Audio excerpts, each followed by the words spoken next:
السلام علیکم ورحمۃ اللہ وبرکاتہ۔ سورہ الفجر کی آیہ نمبر 6 کی تفسیر پڑھیں گے ہم آج انشاءاللہ تعالی۔ سٹارٹ کرتے ہیں۔ الحمد للہ رب العالمین، الصلاۃ والسلام علی اشرف الانبیاء والمرسلین وعلی آلہ وصحبہ اجمعین، اما بعد فاعوذ باللہ من الشیطان الرجیم، بسم اللہ الرحمن الرحیم۔ رب اشرح لی صدری ویسر لی امری واحلل عقدۃ من لسانی یفقہوا قولی، ربی زدنی علما اللہم فقہنا فی الدین، آمین یا رب العالمین۔ آیہ نمبر 6۔ علم کیا نہیں، ترو آپ نے دیکھا، کیفا کیسے، فعل کیا، ربو کا آپ کے رب نے، بعاد ساتھ عاد کے۔ بامحاورہ ترجمہ ہوگا، کیا آپ نے دیکھا نہیں آپ کے رب نے عاد کے ساتھ کیا کیا۔ سب سے پہلے دیکھتے ہیں جو لفظ آ رہا ہے نا، ترو آپ نے دیکھا، اس میں رأى دیکھنا، اس کے معنوں میں استعمال ہوتا ہے یہ لفظ۔ اور ہم قرآن پاک میں ایک اور لفظ دیکھتے ہیں باسورو، اس کے معنی بھی دیکھنا کے ہیں۔ اب باسورو اور رأى ان دونوں میں کیا ڈفرینس ہے، پہلے ہم اس کو دیکھتے ہیں۔ باسورو آنکھ سے دیکھنا ہے، اور رأى یہ دل سے دیکھنا ہے، یعنی صرف دیکھنا نہیں، سمجھ کے دیکھنا۔ یہ ہوتا کب ہے، سمجھ کے انسان کب دیکھتا ہے، جب اس کے پاس علم کی دولت ہوتی ہے تب وہ سمجھ کے دیکھتا ہے۔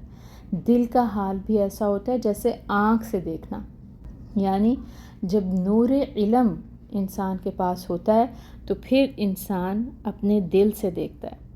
مثلاً ایک اگر بچہ ہے ہمارے سامنے تو ہم دیکھیں گے کہ بچہ کیسا ہے، ہیلدی ہے، ویک ہے، کس طرح کا دکھ رہا ہے، کیوٹ ہے، صاف ستھرا ہے، تو ایک عام انسان اس نظر سے دیکھ رہا ہوتا ہے۔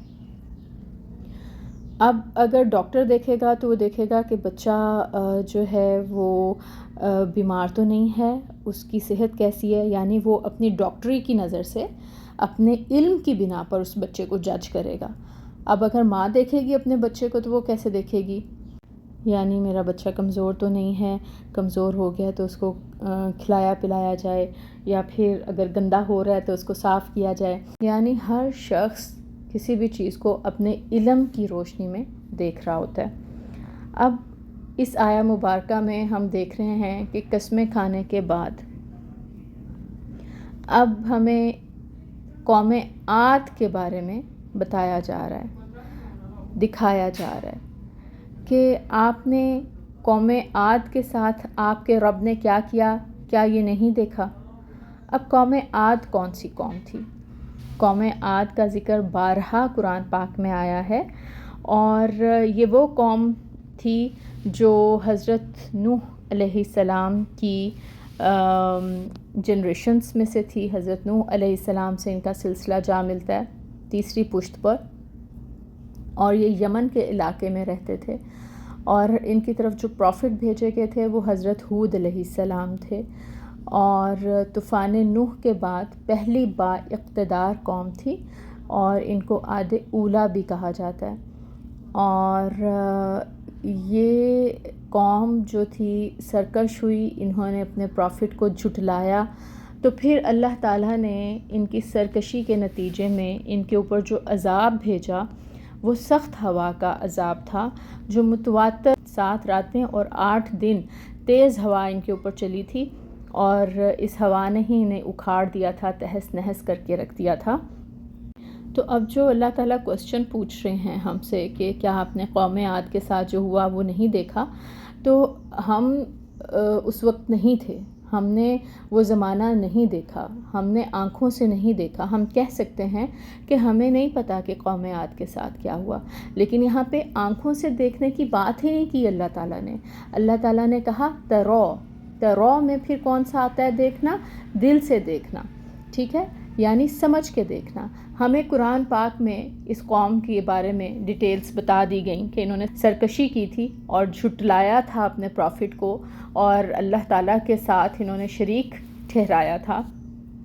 ان کی سرکشی اور نافرمانی کے نتیجے میں اس قوم کو عذاب دیا گیا، کس طرح. تو اب جب سمجھا دیا گیا تو یہاں پر تو وہی بات کی جا رہی ہے کہ کیا آپ نے قوم عاد کا حال نہیں جانا، نہیں سمجھا، ان کے انجام پر غور نہیں کیا؟ اور انسان غور و فکر کرے گا کب؟ جب انسان کو ان قوموں کے بارے میں پتہ ہوگا، قرآن میں جو واقعات بتائے گئے ہیں، جن قوموں کا ذکر ہے، ان کے بارے میں پتہ ہوگا، تبھی تو وہ غور و فکر کرے گا. اگر پتہ ہی نہیں ہوگا تو غور و فکر کیسے کرے گا؟